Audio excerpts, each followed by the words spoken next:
मित्रांनो, बऱ्याच लोकांना एक प्रश्न असतो की ऑप्शनचा प्रीमियम झिरो का होता आणि नक्की तो कोणता प्रीमियम झिरो होणार आहे, कोणता नाही झिरो होणार आहे. तर आपण सर्व गोष्टी या व्हिडिओमध्ये एकदम डिटेलमध्ये एक्सप्लेन करणार आहोत. तर तुम्ही हा व्हिडिओ शेवटपर्यंत बघा. तर फर्स्ट ऑफ ऑल आपण ऑप्शन चेन ओपन करूया. फर्स्ट थिंग, आता मग मार्केट आज एक्सपायर कुठे झालेलं, आज एक्सपायरी आहे 19 मे 2026, 23,618 ही आज निफ्टीची एक्सपायरीचा पॉईंट आहे. बरोबर, त्याचा अर्थ काय की निफ्टी जर ज्या लोकांनी 23,600च्या मार्केट वर जाणार आहे असं बोलले, त्या लोकांचाच प्रिडिक्शन बरोबर आहे, त्या लोकांचाच व्ह्यू बरोबर आहे. तर तुम्ही 23,600चा 23,600 पासून मार्केट किती पॉईंट वर एक्सपायर झाले, तर 18 पॉईंट्स एक्सपायर वर झालेला आहे. तर बघा, हा प्रीमियम पण 18 रुपीजच राहिलेला आहे.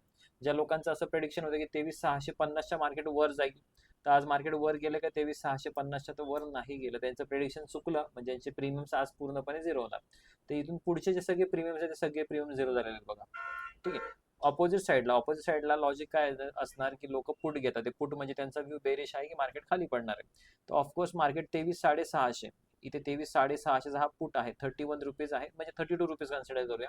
तर मार्केट 23,650च्या खाली आहे का? तो ऑफकोर्स आहे. किती पॉईंटनी खाली आहे? 32 पॉईंट्सनी खाली आहे. तर प्रीमियम बघा 32 रुपीजच राहिलेला आहे. मार्केट 23,700च्या खाली आहे का? तर आहे. ऑफकोर्स स्टेटमेंट ट्रू आहे, म्हणून किती पॉईंटनी ट्रू आहे? तर 82 पॉईंट्सनी ट्रू आहे, म्हणून प्रीमियम पण 82 रुपीजच राहिलेला आहे. मार्केट 23,600च्या खाली गेलं का?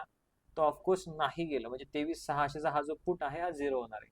म्हणजे बेसिकली मार्केट कुठे एक्सपायर होणार आहे एक्सपायरीला, याच्या बेसिसवरच ठरलेलं असतं की ऑप्शनचा प्रीमियम कोणता झिरो होणार आहे, कोणता झिरो नाही होणार आहे.